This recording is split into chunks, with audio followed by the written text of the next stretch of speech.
Olá pessoal, tudo bem? Aqui é Samuel Possebon, editor da Tela Viva, e a gente está de volta com mais um programa Café com Pixel, o nosso programa de bate-papo em que a gente conversa com personalidades, com pessoas interessantes e importantes do mercado audiovisual para discutir temas do momento, temas que são relevantes para a indústria. A gente vai ter aqui como entrevistadores junto comigo, como sempre, o Fábio Sesnick, sócio do escritório CQSFV Advogados. Fábio, ainda está difícil de eu conseguir acertar essa sigla da primeira. Obrigado mais uma vez pela parceria e por estar aqui com a gente. Prazer estar junto aqui, Samuca. Vamos lá, o Fernando Lauter-Jung também, o nosso editor da Tela Viva, acompanhando comigo. Fernando, de vez em quando ele entra aqui, ele tem um poder mágico, que é o poder de poder controlar também essa entrevista. Como eu estou com uma conexão aqui bastante instável, pode ser que o Fernando, no final das contas, acabe assumindo o comando. Senão ele vai ajudar a gente aqui nas entrevistas e nas perguntas para a nossa entrevistada do dia, que é a Rosana Alcântara. A Rosana é uma advogada especialista, uma das grandes especialistas brasileiras no mercado audiovisual, conselheira do Conselho Superior de Cinema e ex-diretora da Ancine. Rosana tem mais bagagem do que qualquer um de nós aqui para falar sobre as políticas do audiovisual, sobre o que está acontecendo hoje nas discussões políticas do setor. Rosana, obrigado pela presença. Obrigada, Samuel, Fernando, Fábio. Um prazer estar aqui com vocês, dividindo percepções e opiniões sobre o mercado. Pois é, vamos começar por aí, Rosana, pegando esse gancho do Conselho Superior de Cinema. Você já participou, se não me engano, acho que foram 2 ou 3 reuniões já esse ano, né? Enfim, mas ele já começou a funcionar de maneira efetiva. Queria que você fizesse um balanço do Conselho, em que pé que está o trabalho de vocês e quais são as agendas prioritárias que estão colocadas aí para o Conselho nesse momento. Perfeito. Acho que a primeira grande questão importante é termos um conselho recomposto de novo, né? Então, a gente ficou com o interregno do funcionamento do Conselho Superior de Cinema, e eu acho que ele tem um papel muito importante na elaboração das políticas públicas, no monitoramento e no relacionamento com o governo como um todo e com a sociedade civil, os agentes econômicos que participam desse ecossistema do setor, que o sistema cumpre, de alguma forma, essa interlocução, essa intermediação, esse papel. Então, acho que essa é uma grande questão. Acho que a posse, enfim, conduzida pela ministra no passado, foi bem festiva nesse sentido e todo mundo com muita expectativa em relação a esse momento. E esse ano nós já tivemos 2 reuniões. Uma primeira reunião que a pauta exclusiva foi discutir regulação do segmento de vídeo sob demanda. Então, foi um momento rico em que os diversos conselheiros puderam trazer percepções e opiniões sobre essa demanda. A gente tem projetos de lei no Senado e na Câmara, e o Conselho conseguiu trazer insumos técnicos nessa reunião, onde criou alguns consensos, que eu acho que são bem importantes. Então, a primeira questão é que essa é uma pauta prioritária para o Conselho, e, naturalmente, para o Ministério, para a agência e para os outros ministérios, de alguma forma, que lidam e tratam dessa matéria. Na agenda prioritária do governo, agora no início, né, no retorno do parlamento, inclusive, o PL, que está na Câmara dos Deputados, entrou na agenda prioritária do governo. Então, o Conselho serviu e tem servido para unificar consensos com os ministérios que serão, naturalmente, estão sendo chamados, convocados para manifestar sobre a matéria. Mais que isso, a reunião do Conselho serviu para disparar um processo de levantamento de dados e informações na estrutura do governo sobre essa matéria, que tem pautado e ajudado, de alguma forma, no levantamento de informações que podem vir a ser úteis nesse processo de regulação. Então, foi um debate muito rico, onde fica claro que a regulação desse segmento é decisivo para o setor como um todo, nesse momento, em que se veste na possibilidade desse ano começar um ano com a Câmara dos Deputados podendo mesmo que busque alinhar com o Senado, tem alguns estándares e alguns institutos jurídicos que são muito caros para o setor como um todo, que precisam ser vistos e trazidos de alguma forma nesse projeto de lei. Então, a relação com o deputado e os deputados que têm essa percepção do que é o conceito da comunicação social audiovisual tem buscado traduzir isso de alguma forma muito clara nesse projeto de lei, trabalhando, inclusive, com modelagens, isso foi muito trazido. Modelagens como a modelagem europeia, como as diretivas europeias e a própria autorregulamentação. Então, esse é um eixo bem importante que foi debatido. O outro eixo bem importante foi o escopo que atingiria essa regulação de vídeo sob demanda e o entendimento que seria um escopo de todos aqueles que têm algum conteúdo audiovisual não linear, que opere por meio de licenciamento ao usuário, utilizando redes de comunicações eletrônicas, entrega da oferta do catálogo e que diferencia, inclusive, aqueles que diferenciam especialmente por entrega gratuita ao usuário, dado ao fato de ser suportado principalmente pela publicidade, como a gente sabe.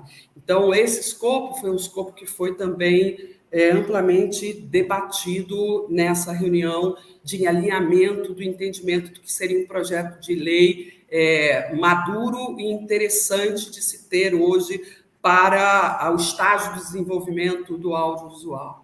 Nesse aspecto específico, só um minutinho, Rosana, desculpa te interromper, mas foi discutido o escopo e a conclusão foi que a legislação para o VOD ou para o streaming, né? Eu não gosto muito de falar VOD porque associa só aos serviços de TV por assinatura antigos de vídeo sob demanda, mas enfim, essa é uma questão minha, não é a questão que importa aqui. Mas o escopo que vocês entenderam é que deve pegar todo mundo, tanto os serviços bancados por assinatura, quanto os serviços bancados por publicidade, é isso? Isso. O AVOD também, com certeza. Então, esse foi o entendimento do escopo do Conselho Superior de Cinema, o que tem buscado pautar os consensos que o governo, através do seu ministério específicos e dos ministérios afins, a lidar com essa matéria na relação com a Câmara dos Deputados, na relação com os deputados, com o deputado relator, que apresentará um substitutivo daqui a pouco, e também pautar de alguma forma dentro do Senado Federal esse debate ainda no espaço do que é possível caminhar com o projeto de lei que fechou o final do ano pedindo informações para a Agência Nacional do Cinema. Então, esse é centrar em todos os serviços com essas características é uma das questões bem importantes. Um outro aspecto que eu acho que é bem relevante, que foi consensuado, é evidenciar a necessidade de credenciamento dos provedores como um todo na Ancine. Plataformas de compartilhamento de conteúdos, como todo o mercado, ter obrigações junto, e aí reforçando a autoridade regulatória da Agência Nacional de Cinema com esse escopo regulatório. Um terceiro eixo é a necessidade de assegurar a visibilidade ao conteúdo audiovisual nos serviços de streaming, do conteúdo audiovisual brasileiro, através de mecanismos de catalogação, oferta de busca e seleção, apontando regras de proeminência, de visibilidade e com a manutenção de um mínimo de conteúdos audiovisuais brasileiros no catálogo. Então, eu acho que esse foi um outro eixo bem importante. Uma regulação que a tributação considere a capacidade econômica do contribuinte. E caminhamos para apontar a receita operacional bruta dos serviços como a referência, que pode permitir uma adequação contributiva melhor, englobando todas as receitas dos serviços, com publicidade, assinaturas, vendas avulsas, etc. Então, essas são as linhas orientativas claras para buscar construir um processo de regulação, claro, que com a Câmara, tem todo um processo de debate com a Câmara ainda, e depois de afinamento com o Senado Federal. São duas casas legislativas, onde temos 2 projetos iniciadores, são casas revisoras, enfim, tem toda uma tramitação ainda a ser pautada. Mas o entendimento do Conselho é que essa matéria é importante, estratégica, é prioritária, de que tem esse escopo claro dado do ponto de vista do conteúdo. Então, o Conselho trata muito também da relevância da produção brasileira e da produção brasileira independente, das cotas, da proeminência, da tributação baseada na receita operacional, da evidência do credenciamento do reforço da Ancine nesse arcabouço regulatório para uma matéria como essa, e trata do escopo amplo de todos aqueles que, de alguma forma, usufruem desses serviços. Aponta a necessidade de monitorar e acompanhar de perto cada uma dessas etapas próximas agora na Câmara dos Deputados, fundamentalmente. Então, a Ancine acompanhou essa discussão no Conselho e certamente a resposta deles para o senador Eduardo Gomes, que acho que está para ser encaminhada, se é que já não foi, vai nessa linha. Qual que é a tua impressão com relação a isso? A Ancine acompanhou essa pauta do Conselho, participou desse processo, e minha percepção é de que irá alinhada exatamente com esse conteúdo definido no Conselho Superior do Cinema. Mas que isso nós estamos fechando uma moção com essa matéria para deixar bem claro esse escopo com essas linhas, uma moção dos conselheiros que brevemente será publicada, para ajudar no debate junto à Câmara dos Deputados. Então, o setor como um todo está buscando se alinhar a partir dessas orientações e dessas linhas. Então, a expectativa é que essa matéria, nos próximos 2, 3 meses, possa caminhar de forma mais prospectiva, de forma mais acelerada, na medida em que o debate tem sido feito não só no Ministério da Cultura, de forma muito instigante, propositiva, mas também junto aos outros ministérios que compõem o Conselho e que, enfim, as pastas que precisam falar sobre a matéria. Imagino que nessa pauta e a própria construção do Conselho, ela venha de inúmeros inputs, né? A Ancine, o mercado, o MINC, os conselheiros, né, assim, para tentar fazer a melhor construção possível. Eu não sei até onde você pode dividir, mas assim, o que você acha que seria essa regulação ideal ou adequada, só para a gente ter uma ideia também do teu olhar sobre esse processo todo, enfim, que seria o melhor, né, independente de, num ponto ou no outro, acabar indo de outro jeito, mas onde estaria a regulação melhor aí para o setor? Fábio, eu acho que uma regulação adequada é aquela em que você coloque as balizas necessárias de estar na lei, e que você abra um escopo de regulamentação a ser conformado pelo regulador em consulta com o setor regulado. Eu acho que a experiência do SEAC trouxe muita relevância nesse momento. Lá atrás, pensando no setor, o Samuca falou, olhando para trás um pouco, eu trago essa experiência. Foi um processo legislativo de 4 anos e meio, e leis acontecem quando existem consensos no setor, na sociedade, quando existe quase um ótimo de Pareto de maturação sobre aquele tema, sob pena da lei ser muito ou ruim ou não pegar, né? Ou não funcionar, ou ter que ter um enforcement muito complexo na sua implementação. Então, esse é um debate que o setor já vem há, 6 anos, 7 anos fazendo de alguma forma. Nós passamos por momentos diferenciados da percepção dos agentes públicos sobre essa matéria e também sobre o setor. Nós vivemos Covid, nós vivemos uma aceleração muito forte dessa fruição no período de Covid no mundo como um todo e no Brasil. Então, nós vivemos um certo desaceleração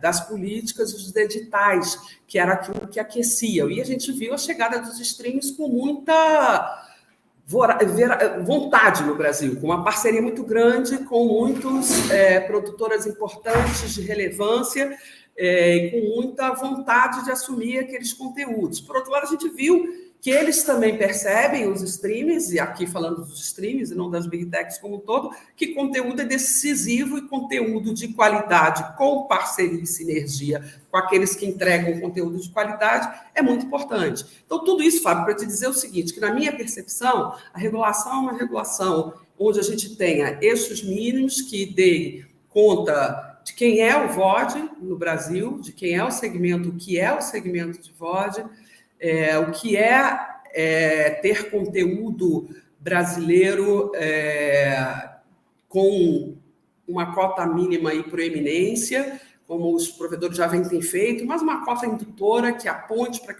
para que possa ser viabilizado, para que as coisas de fato aconteçam. A gente viu o boom importante que isso aconteceu do ponto de vista da produção lá atrás, né, no SEAC, claro que com as devidas proporções, com as semelhanças, com os momentos históricos, com o desenvolvimento tecnológico do audiovisual, cada um desses contextos, peculiaridades diferenciadas, e uma tributação que possa investir ainda mais, eu acho, na produção brasileira independente, garantindo que essa produção independente seja e tenha fruição no segmento de VOD nas suas percepções e modalidades diferenciadas. Então, é isso que eu estou entendendo. E essa também é a minha opinião. Eu concordo plenamente com a percepção do Conselho. Então, só um parênteses. Agora, leis são um processo de construção, né? Então, sim, você menciona a questão, né, da busca por consenso, mas, salvo engano, o setor de VOD especificamente não está participando dessa composição do Conselho. Vocês conversaram com eles? Vocês ativaram canais paralelos? Vocês convidaram eles para contribuir com esse debate? Samuel, formalmente pelo Conselho, não, mas tem tido muitos eventos, fóruns, e o próprio senador fez esse movimento, chamando 2 dias de audiência pública, eles estiveram presentes. Enfim, vocês organizam eventos em que também dão voz a esse, né? O Samuel já esteve agora em fevereiro em Brasília, em que alguns desses players puderam estar presentes, falar e se manifestar. Eu gostaria de ter mais a presença deles, tá? Mas é que eles falam um pouco, eles não gostam muito de discutir isso publicamente. Mas esse é o ponto. A gente tenta. Mas eu acho que naquela audiência pública teve um ponto de inflexão muito positivo. Um desses grandes players apontaram de que entendem que sim, tem um ponto de que há maturação da necessidade de que virá regulação. Não é que deseja nenhum player, nenhuma... eles não querem ser regulados, é natural, é do processo. E cabe ao Estado decidir se ele quer ou não regular e como quer regular, e qual o tamanho da extensão dessa regulação. Então, está cada um no seu cada qual. E aí, nesse processo, cabe ao parlamento arbitrar de alguma forma, né, do que a dosimetria dessa regulação, e se terá regulação, como será essa regulação. Então, eu não tenho dúvida, mas a gente tem recebido sinais de streamings de conteúdos relevantes, que tem buscado uma parceria muito grande com a produção independente, de que essa regulação é inevitável. Claro, tem sempre a opção de fazer... enfim, como a Argentina fez lá atrás, só tributar, sem regular inteiro, ou fazer uma regulação mais, digamos, orgânica, como a diretiva europeia aponta, como alguns países têm feito, como está vendo e revendo, com análise de impactos, enfim, com regulatórios e muita transparência de informações e dados, buscando ter estándares regulatórios que facilitem e deem e coloquem foco para um desenvolvimento mais harmônico e interessante do setor, para que todo mundo ganhe, né? Então, eu acho que existe já essa percepção de que no Brasil a produção tem capacidade produtiva de entrega, para dar conta de atender as demandas de produção de conteúdo pela internet. Então, isso vem com uma soma de percepção de que é preciso ter mais profissionalismo, mais investimento e, sim, ter regras de como lidar com isso no Brasil. Então, eu tenho essa percepção, pelo menos na minha conversa com... Eu, pessoalmente, tive com todos, conversei com todos, e alguns conselheiros também, enfim, tem essa maturação, eu acho, daqueles que lidam com o setor, que estão no setor, que respondem por essas empresas aqui, dessa percepção.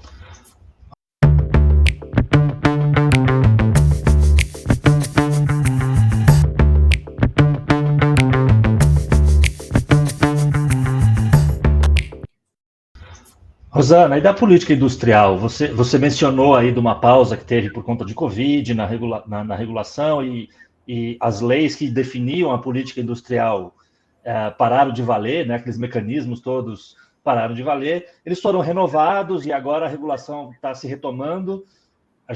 Com isso, a gente já tem de novo uma política industrial ou a gente está no momento de rediscutir isso, de criar uma política para o setor?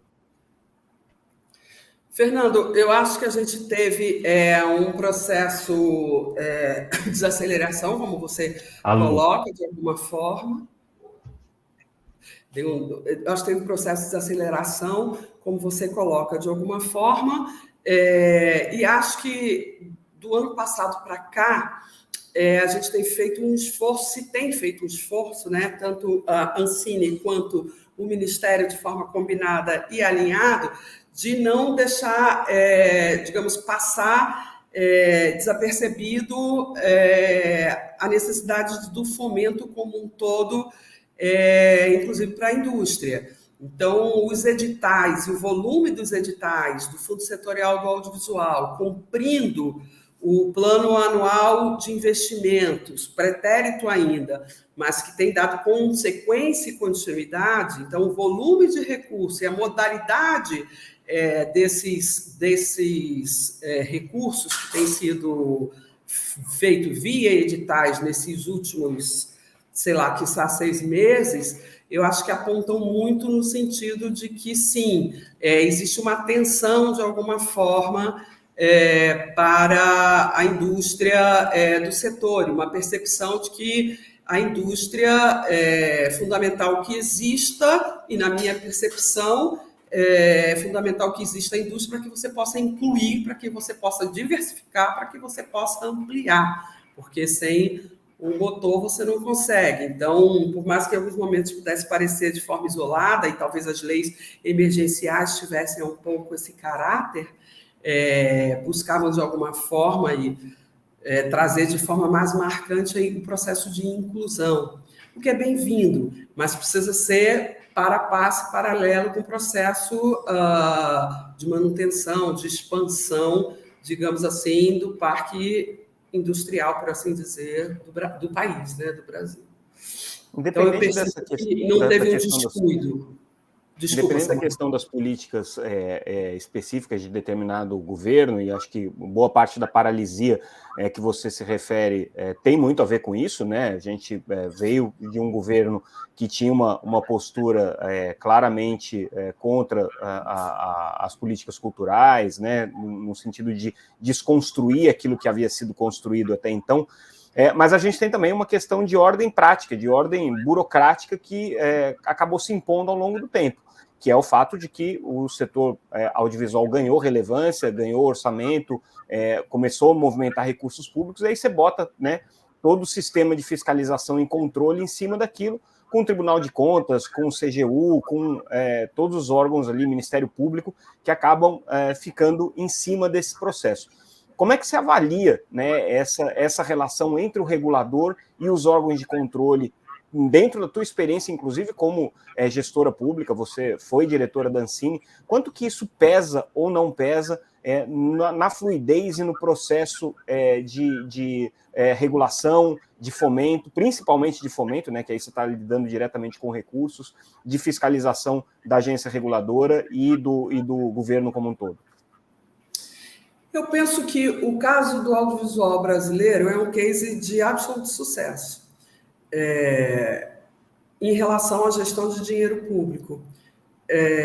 Nós tivemos um incremento de fomento expressivo nos últimos, vamos lá, estamos falando de 30 anos do início das leis de fomento, nessa última fase no Brasil, e um incremento expressivo desde o Fundo Setorial do Audiovisual e a lei do SEAC para cá.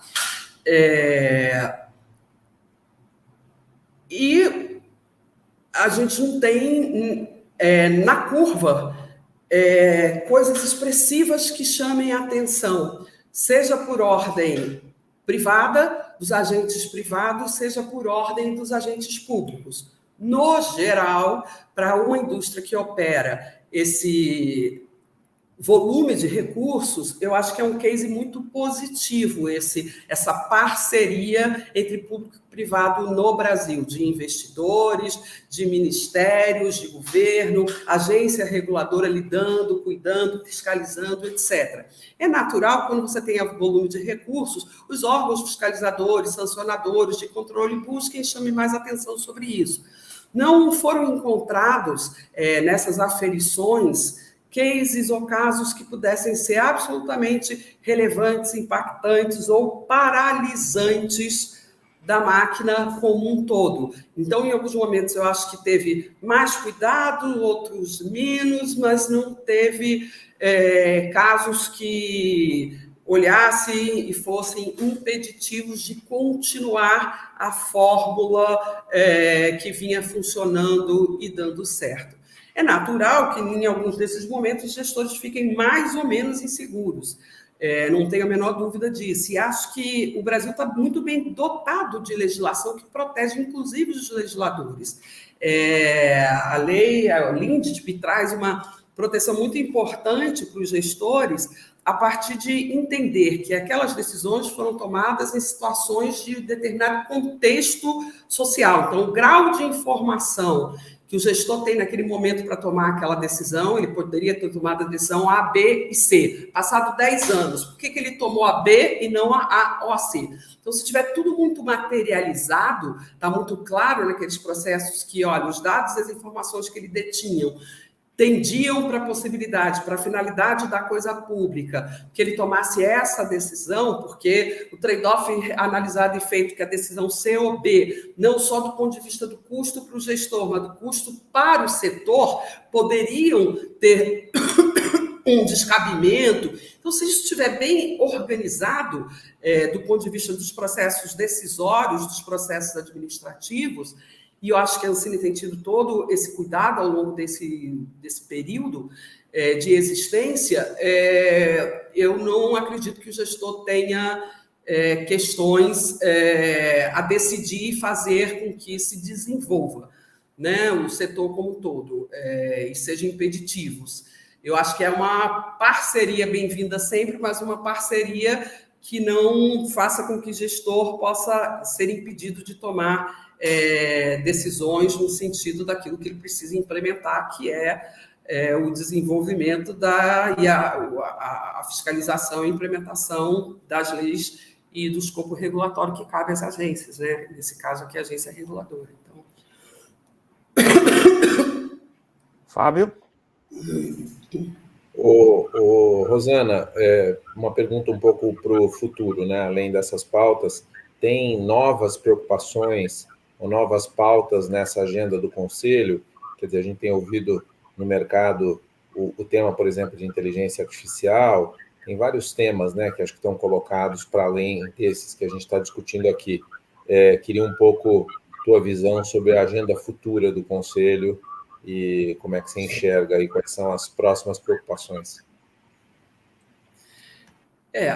O Conselho fez um levantamento nessa última reunião, né, tivemos 2 reuniões, uma 30 de janeiro e uma no início de março. Então, ele olhou para trás, ele fez um esforço, e a Ancine trouxe insumos técnicos no sentido de fazer uma análise do plano de diretrizes e metas. Lá atrás, aquele instrumento que foi pactuado com todo o setor, surgiu das áreas técnicas da Ancine, diretivas, depois amplamente divulgado e pactuado com o setor, foi orientativo da agenda e da pauta.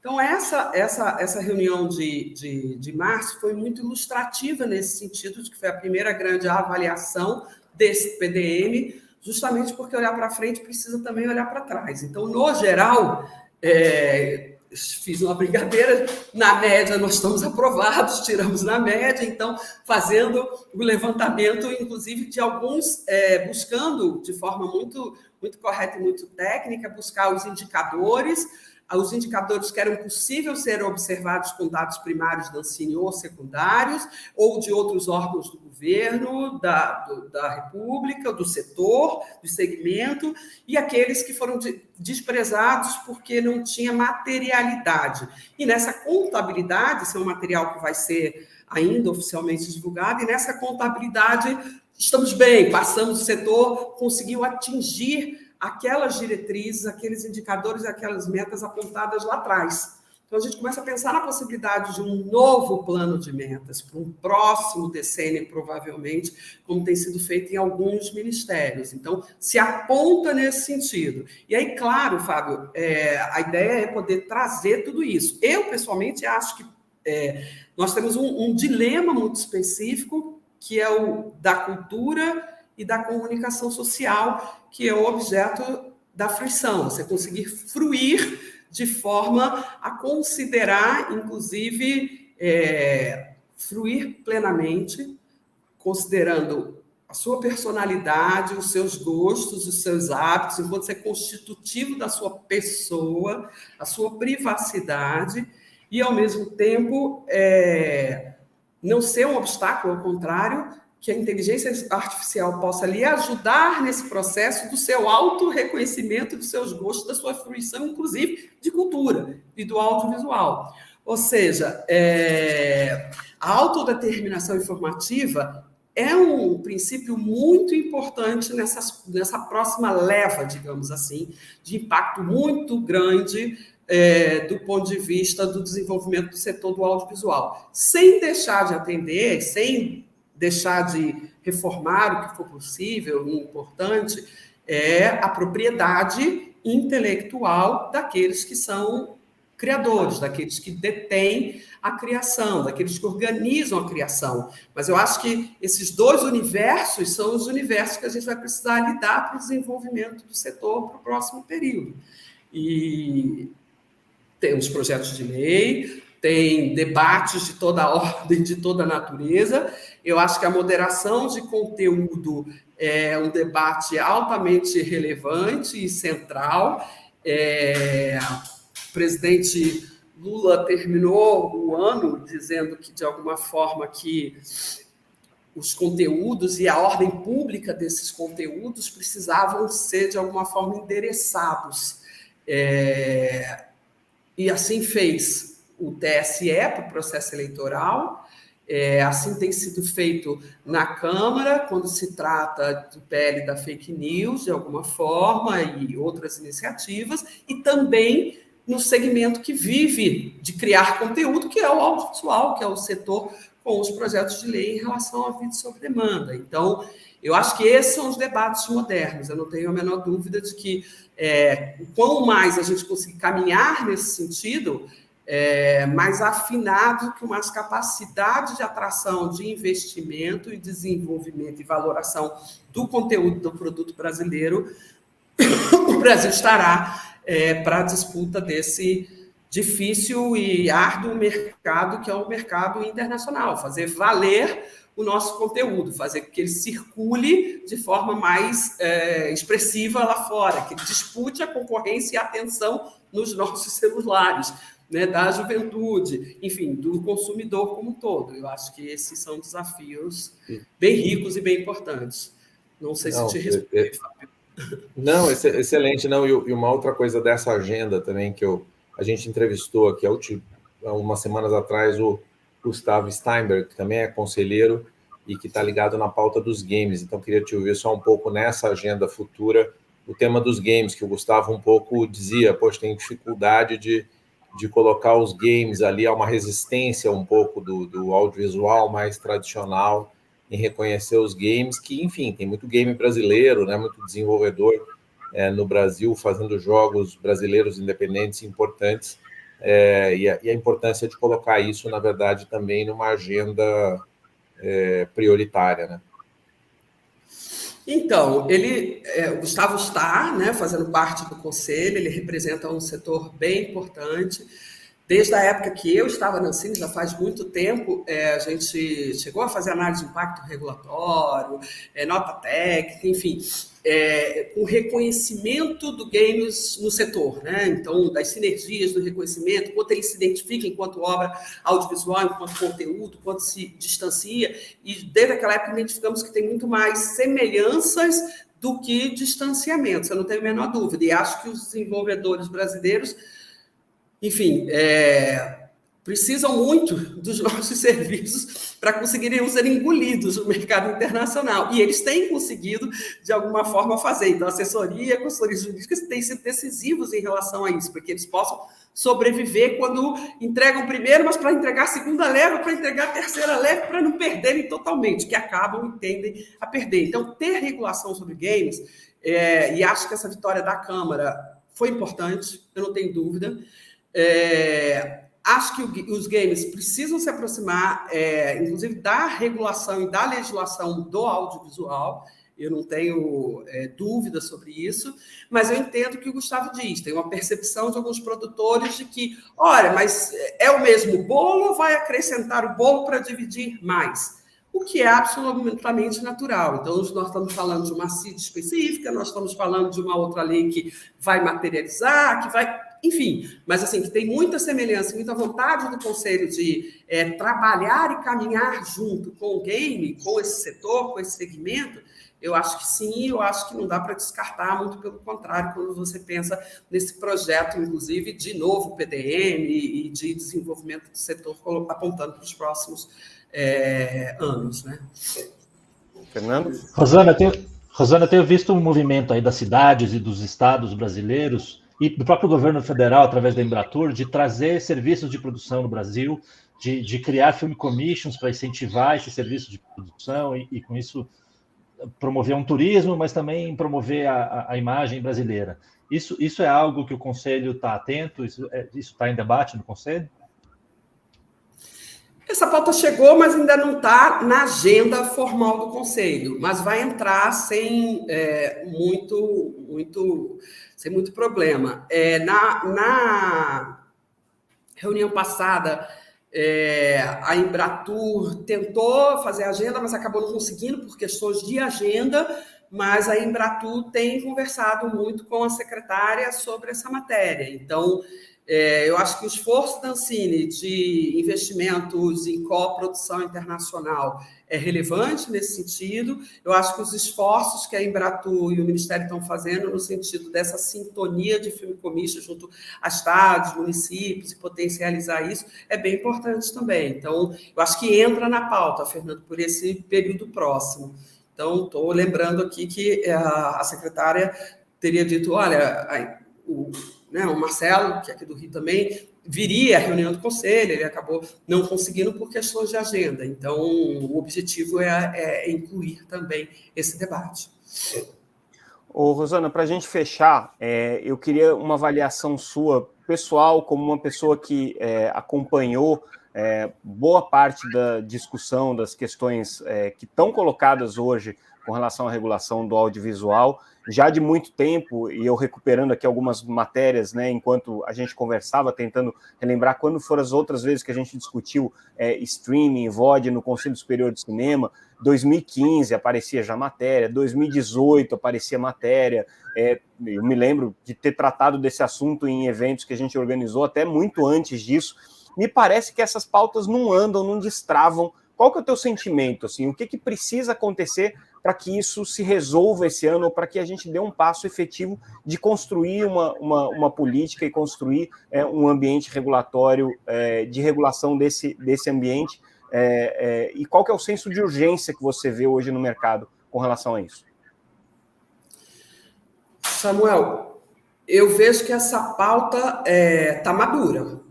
Eu vejo que essa pauta precisa caminhar. na Câmara dos Deputados. Eu vejo que o governo se manifestou no sentido de colocar na sua agenda prioritária. Eu vejo que existe um grau de adequação ou de tentativa de adequação pelo mercado a esses parâmetros regulatórios mínimos. Então, a minha expectativa pessoal é de que fato caminhe. Eu acho que a gente já teve momentos em que essa temática era uma temática que foi, de alguma forma, afastada das temáticas principais de desenvolvimento do setor. Não é o momento agora. O momento agora é que ela seja enfrentada. É claro, é um ano eleitoral, é um ano com dificuldades, tem sempre uma agenda da Câmara. Mas, do meio do ano passado para cá, isso tem se acelerado, tanto no Senado quanto na Câmara. Então, é tão importante quando ter uma regulação, é ter uma regulação que aponte para esses parâmetros regulatórios mínimos para desenvolvimento do setor. Então, tem muita expectativa que, de fato, esse debate esteja caminhando e tenha caminhado não só no Conselho, mas nas diferentes estruturas do governo. Então, essa a minha expectativa e essa a percepção. Torcemos todos para que você esteja certa, Rosana. Assim, como jornalista, né, a gente fica sentado aqui na beira do rio, vendo o rio passar, e às vezes a gente fala, pô, mas isso aqui eu já vi acontecer tantas vezes e não vai. Eu espero que dessa vez eu esteja vendo a história efetivamente acontecer, e não só mais um conjunto de discussões aí, mas concordo contigo, eu acho que a pauta já está bastante madura. Rosana, te agradeço imensamente por esse bate-papo, por essa participação aqui no nosso Café com Pixel. Fábio, acho que você também, né, tem o mesmo sentimento que eu. É bom sempre a gente ouvir as perspectivas que a Rosana traz, e acho que para o nosso programa aqui foi ótimo esse bate-papo. Muito bacana, não? Foi excelente. Obrigado, Rosana. Ótimo para entender o cenário e a gente trabalhar todos juntos aí para a construção de um cenário, de uma política bacana, futura para o nosso audiovisual. Muito bom estar com vocês.